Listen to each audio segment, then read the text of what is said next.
സ്തുതിയായിരിക്കട്ടെ. പ്രിയ സഹോദരങ്ങളെ, വിശുദ്ധ പൗലോസ് എഫെസോസുകാർക്ക് എഴുതിയ ലേഖനം 1 മുതൽ 6 വരെയുള്ള അധ്യായമാണ് ഈ വർഷത്തെ ലോഗോസ് ക്വിസിൽ ഉള്ളത്. നമ്മൾ 1 അധ്യായം മുതൽ 3 അധ്യായം വരെയുള്ള ഭാഗങ്ങളാണ് ഈ പ്രാവശ്യം നോക്കുന്നത്.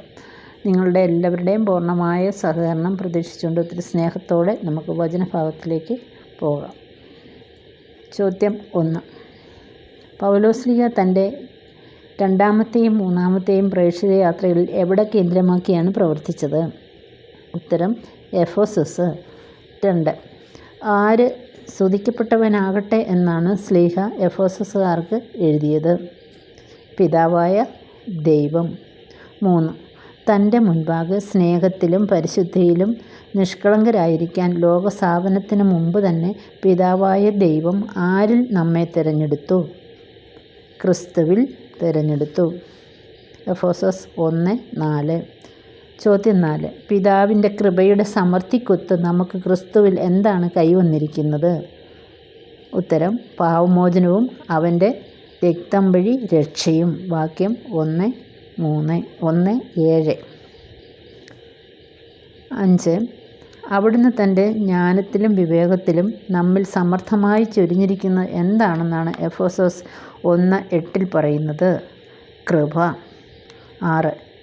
സ്വർഗത്തിലും ഭൂമിയിലുമുള്ള എല്ലാവരിലെയും ക്രിസ്തുവിൽ ഒന്നിപ്പിക്കുന്നതിന് വേണ്ടി അവിടുന്ന് നമുക്ക് എന്ത് മനസ്സിലാക്കി തന്നിരിക്കുന്നു? തൻ്റെ പദ്ധതിയുടെ രഹസ്യം. 7. തൻ്റെ പദ്ധതി അനുസരിച്ച് എല്ലാം പൂർത്തിയാക്കുന്ന ദൈവം ആരിലാണ് നമ്മെ മുൻകൂട്ടി തിരഞ്ഞെടുത്തത്? ക്രിസ്തുവിൽ. 1:11. വാക്യം 8. എന്താണ് രക്ഷയുടെ സദ്വാർത്ത? സത്യത്തിൻ്റെ വചനം. വാക്യം 1:13. 9. വാഗ്ദാനം ചെയ്യപ്പെട്ട എന്തിലാണ് നാം ക്രിസ്തുവിൽ മുദ്രിതരായിരിക്കുന്നത്? പരിശുദ്ധാത്മാവിൽ. 1:13. ചോദ്യം 10. അവിടുത്തെ മഹത്വം പ്രകീർത്തിക്കുന്നതിനുള്ള അവകാശം നാം വീണ്ടെടുക്കുവാനുള്ള അച്ചാരം എന്താണ്? പരിശുദ്ധാത്മാവ്. 1:13. ചോദ്യം 11. വിശുദ്ധർക്ക് അവകാശമായി അവിടുന്ന് വാഗ്ദാനം ചെയ്തിരിക്കുന്നത് എന്താണ്? മഹത്വത്തിൻ്റെ സമൃദ്ധി. 1:18. 12. ക്രിസ്തുവിൽ മരിച്ചവരിൽ നിന്ന് ഉയർക്കപ്പെടുകയും ക്രിസ്തുവിനെ മരിച്ചവരിൽ നിന്ന് ഉയർപ്പിക്കുകയും സ്വർഗത്തിൽ അവിടുത്തെ വലത്തുഭാഗത്തിരുത്തുകയും ചെയ്തത് എന്താണ്?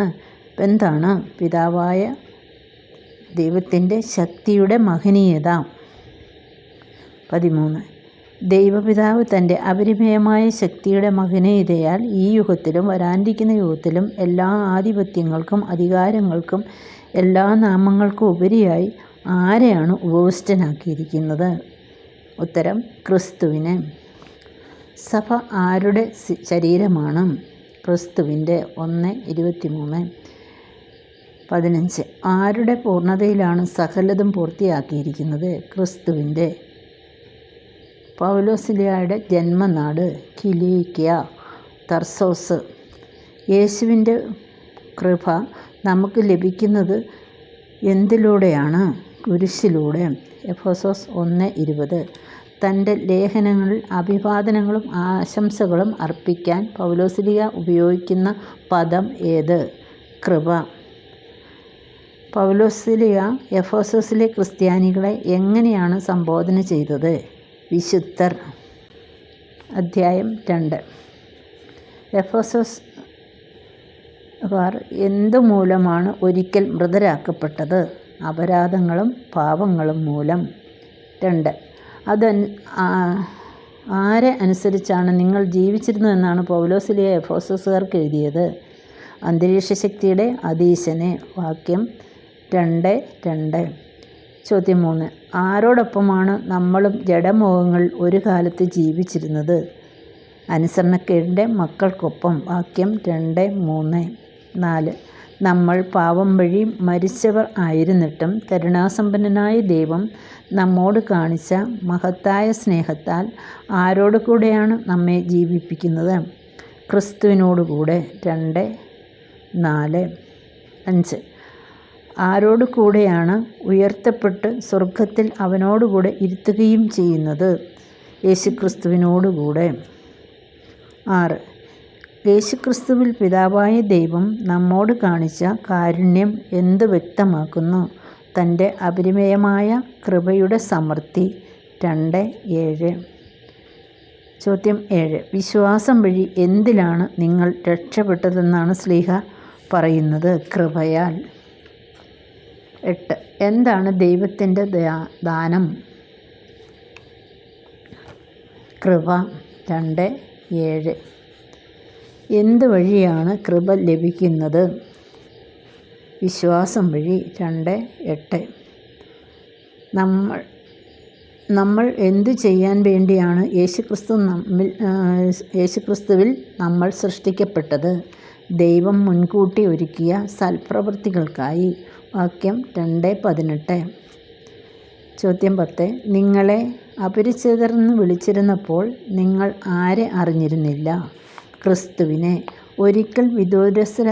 ചോദ്യം 11. ഒരിക്കൽ വിദൂരസ്ഥരായിരുന്ന നിങ്ങൾ ഇപ്പോൾ യേശുക്രിസ്തുവിൽ സമീപസ്ഥരാണ്. എന്ത് വഴിയാണ്? യേശുക്രിസ്തുവിൻ്റെ രക്തം വഴി. വാക്യം 2:13. ചോദ്യം 12. ആരാണ് നമ്മുടെ സമാധാനമെന്നാണ് പൗലോസ്ലീഹ എഫെസോസുകാർക്ക് എഴുതിയത്? യേശുക്രിസ്തു. 2:14. 13. എന്തിനെല്ലാം ആധിപത്യമാണ് ഈശോ തൻ്റെ ശരീരത്തിൽ ഇല്ലാതാക്കിയത്? കൽപ്പനകളുടെയും ചട്ടങ്ങളുടെയും ആധിപത്യം. വാക്യം 2:15. 14. ഇരു കൂട്ടരുടെയും സ്ഥാനത്ത് ഒരു പുതിയ മനുഷ്യനെ സൃഷ്ടിച്ചു. ആരാണ് പൗലോസ്ലീഹ ഉദ്ദേശിക്കുന്ന ഇരു കൂട്ടർ? പരിച്ഛേദരും അപരിച്ഛേദരും. 15. എങ്ങനെയാണ് പരിച്ഛേദരും അപരിച്ഛേദരും ഒരേ ശരീരത്തിൽ ഇരു കൂട്ടരെയും ദൈവത്തോട് അനുരഞ്ജിപ്പിക്കുന്നത്? ഉത്തരം കുരിശ് വഴി. 2:16. ചോദ്യം 16. വിദൂരസ്ഥരായിരുന്നവരോടും സമീപസ്ഥരായിരുന്നവരോടും യേശുക്രിസ്തുവിൽ എന്താണ് പ്രസംഗിച്ചത്? സമാധാനം. 2:17. വിദൂരസ്ഥരും സമീപസ്ഥരും ഒരേ ആത്മാവിൽ ഇരുകൂട്ടർക്കും എവിടെയാണ് പ്രവേശിക്കാൻ സാധിക്കുന്നത്? പിതാവായ ദൈവത്തിൻ്റെ സന്നിധിയിൽ. 2:18. ചോദ്യം 18. ഇനിമേൽ നിങ്ങൾ അന്യരോ പരദേശികളോ അല്ല. ഇങ്ങനെ പൗലോസ്ലീഹ എഴുതിയത് ആർക്ക്? എഫെസോസുകാർക്ക്. 19. അപ്പസ്തോലന്മാരും പ്രവാചകന്മാരുമാകുന്ന അടിത്തറയിൽ പണിയപ്പെട്ടത് എന്താണെന്നാണ് പൗലോസ്ലീഹ ഏത് സഭയ്ക്കാണ് എഴുതിയത്? എഫെസോസിലെ സഭയ്ക്ക്. 20. ഈ അടിത്തറയുടെ മൂലക്കല്ല് ആരാണ്? ക്രിസ്തു. 21. പരിശുദ്ധാത്മാവിൽ ആരുടെ വാസസ്ഥലമായി നിങ്ങളും പണിയപ്പെട്ടിരിക്കുന്നു എന്നാണ് പൗലോസ്ലീഹ പറയുന്നത്? കർത്താവിൻ്റെ. വാക്യം 2:22. ചോദ്യം 22. പൗലോസ്ലീഹ ക്രിസ്തുവിൽ വിശ്വസിക്കുന്നവരെ എങ്ങനെയാണ് വിളിച്ചിരുന്നത്? വിശുദ്ധർ. എഫെസോസ് അധ്യായം 3. ചോദ്യം 1. പൗലോസ്ലീഹായ്ക്ക് ദൈവിക രഹസ്യം അറിവായത് എങ്ങനെ? വെളിപാട് വഴി. വിജാതിയർക്ക് വേണ്ടി യേശുക്രിസ്തുവിനെ നാടുകടത്തിയത് ആര്? യേശുക്രിസ്തുവിനെ പ്രതി നാടുകടത്തിയത് ആര്? പൗലോസ്ലീഹ. 3. വിജാതിയർക്ക് വേണ്ടി ദൈവകൃപ കൈകാര്യം ചെയ്യാൻ നിയോഗിക്കപ്പെട്ടത് ആര്? പൗലോസ്ലീഹ. 3:2. 4. വിശുദ്ധരായ അപ്പസ്തോലന്മാരും പ്രവാചകന്മാരും പരിശുദ്ധാത്മാവാൽ വെളിവാക്കപ്പെട്ടത് എന്താണ്? ദൈവിക രഹസ്യം. 3:4. 5.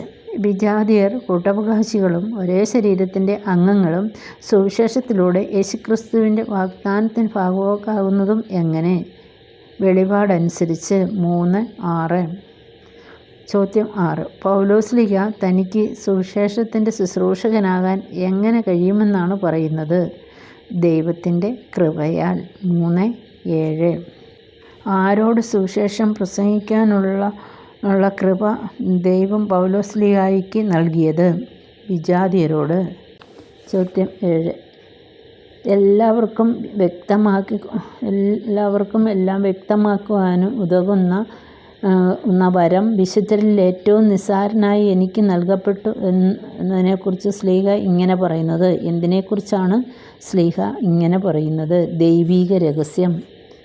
യേശുക്രിസ്തുവിലുള്ള വിശ്വാസം മൂലം ആത്മധൈര്യവും ദൈവത്തെ സമീപിക്കാനുള്ള തനിക്കുണ്ട് എന്നാണ് പൗലോസ്ലീഹ പറഞ്ഞത്. പ്രത്യാശ. 10.